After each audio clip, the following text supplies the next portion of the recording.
Assalamualaikum warahmatullahi wabarakatuh.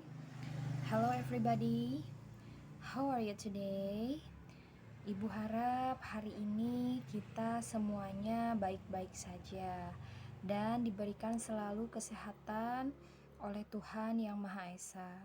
Nah, hari ini anak-anakku semuanya, kita akan mempelajari pembelajaran lintas minat bahasa Inggris.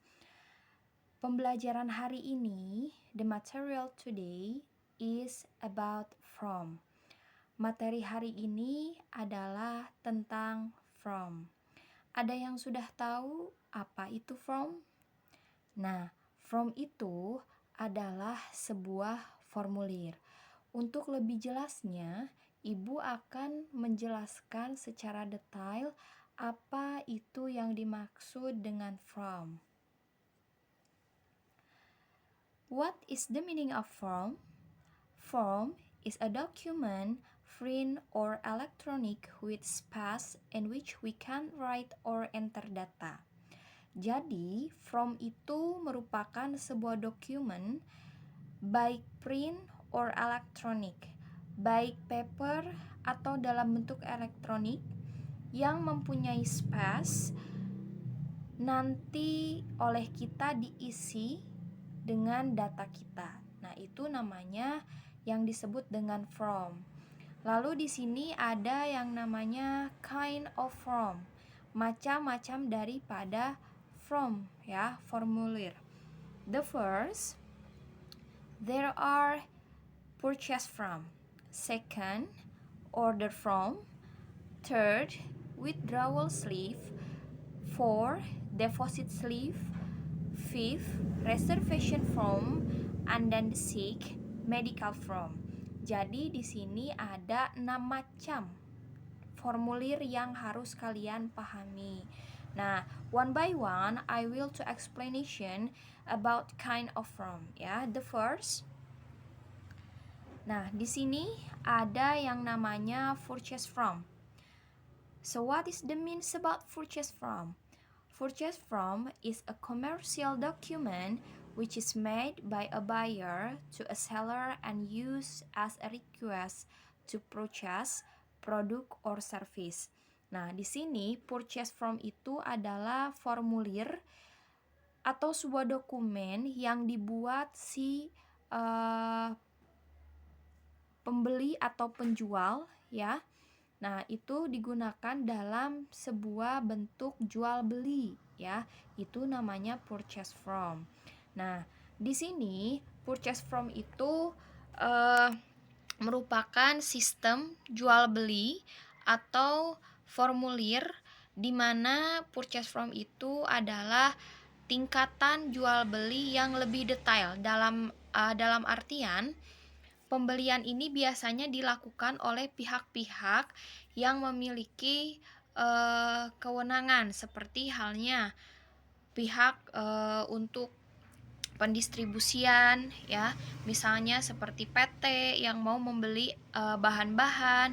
Nah, purchase from ini dalam formulirnya itu lebih detail, ya. Jadi tidak hanya barang saja, kuantitinya saja, tetapi dengan harga, subtotal, ya, dan lain sebagainya. Nah, jadi purchase from itu biasanya digunakan untuk from dalam penjualan lebih tinggi, ya, atau lebih detail, dan biasanya dilakukan oleh sebuah perusahaan-perusahaan.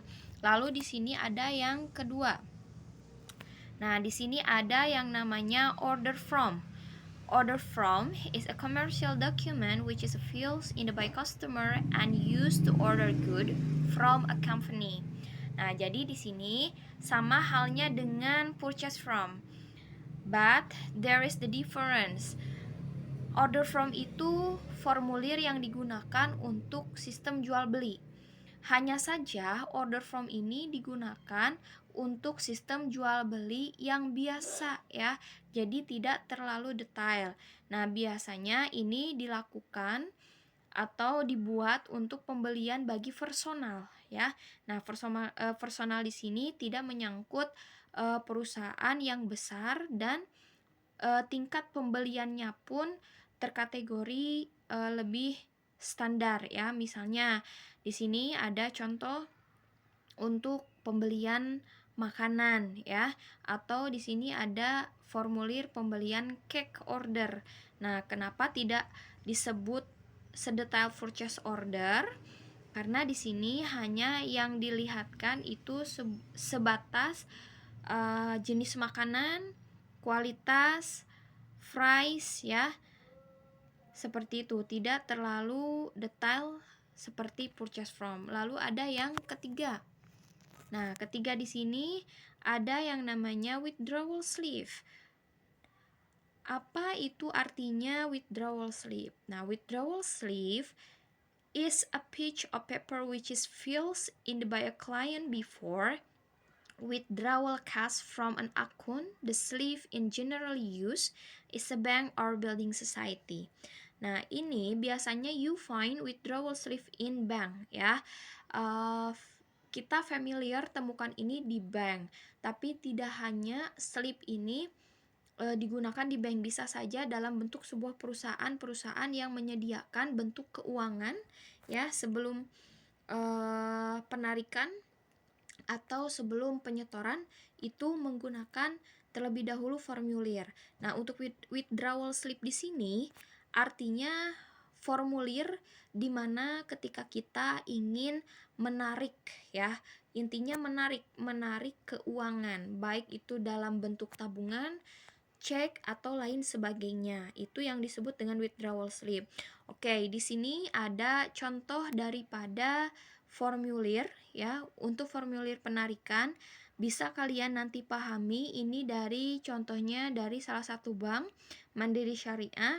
Nah, di sini adalah kolom-kolom atau isi-isi data yang harus space format ya yang harus nanti kalian diisi sebelum nanti kalian mau melakukan sebuah penarikan di bank. Nah, itu yang namanya withdrawal slip.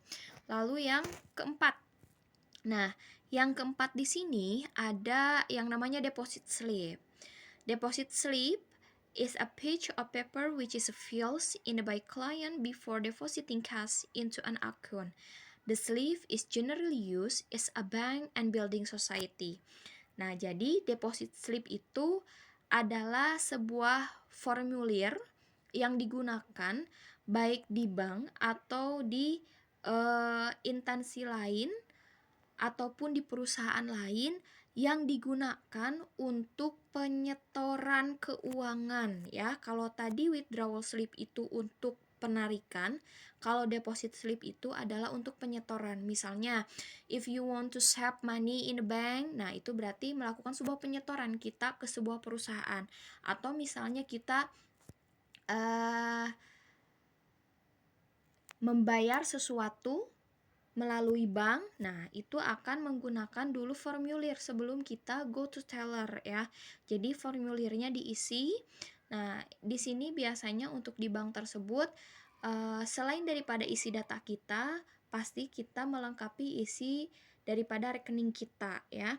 Nah, di sini sudah ada contohnya dari Bank BRI, Bank BNI. Di sini format bagaimana caranya untuk kita melakukan sebuah penyetoran. Kalian boleh bisa pahami, dilihat gambarnya, contohnya daripada deposit slip. Lalu yang kelima. Nah, yang kelima di sini ada yang namanya reservation form.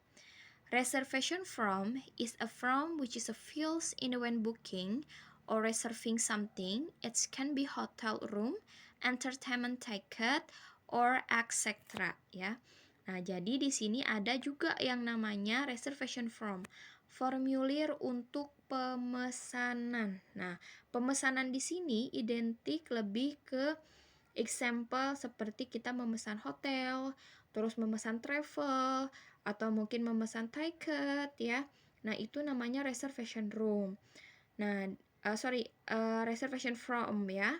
Nah, di sini ada contoh gambar daripada room reservation. Nah, di sini kita lihat ketika kita misalnya mau check-in in hotel ya, kita pasti oleh resepsionis akan diberikan dulu form room reservation ya. Fungsinya untuk apa? Untuk menyimpan data-data kita. Lalu misalnya kita ketika mengisi form, kita menginginkan sebuah fasilitas yang ada di hotel. Nah, di situ kita pilihan kita atau keinginan kita berarti diisikan ke dalam formulir tersebut ya. Nah, di sini tidak hanya juga room reservation, tapi ada juga airline reservation form. Nah, di sini contoh daripada entertainment ticket ya. Di sini ketika kalian mau pemesanan tiket pesawat ya, biasanya kalian melakukan dulu penulisan form ya. Fungsinya di sini selain daripada mengisi data kita, di sini juga memberikan sebuah fasilitas keinginan yang kita harapkan dari pemesanan yang kita lakukan ya. Misalnya di sini ada airline reservation, berarti pesawat. Biasanya di situ akan selalu ada fasilitas mengenai apa yang akan kita pesan, misalnya bisnis, kelas ekonomi ya, atau misalnya mau pesawatnya untuk terbang jam berapa ya, itu. Nah, jadi di sini fungsinya form itu untuk memfasilitasi kita ya menulis isi data kita untuk keperluan pribadi ya, personal diri kita. Lalu di sini ada yang namanya medical form. Nah, medical form is a form which is filled in by patient to a doctor. The form is used for applying medical check. Nah, biasanya medical form itu digunakan in a hospital or medis ya, dalam bentuk medis. Berarti itu lebih ke posisinya untuk kesehatan. Nah, di sini ada contoh medical form. Biasanya ketika kalian sakit, itu sebelum daripada kalian diperiksa oleh dokter, pasti kalian akan melakukan penulisan formulir dulu, identitas terlebih dahulu, diagnosa penyakit ya. Nah, itu sehingga dokter bisa melihat riwayat apa yang akan harus diperiksa, itu adanya daripada form ya. Nah, jadi anak-anakku semuanya, bahwa formulir itu terbagi menjadi 6 bagian. Yang pertama ada purchase order atau purchase form, ada order form, ada withdrawal slip, reservation form ya, lalu deposit slip, and then medical form. Nah, di sini sudah Ibu jelaskan macam-macam form dan pengertian daripada form. Silahkan kalian pahamin kembali, kalian telaah materi untuk lintas minat ini. Mungkin cukup sekian yang Ibu sampaikan materi pada hari ini. Thank you so much for today ya. Thanks for your attention. Wassalamualaikum warahmatullahi wabarakatuh. See you next time. Goodbye all.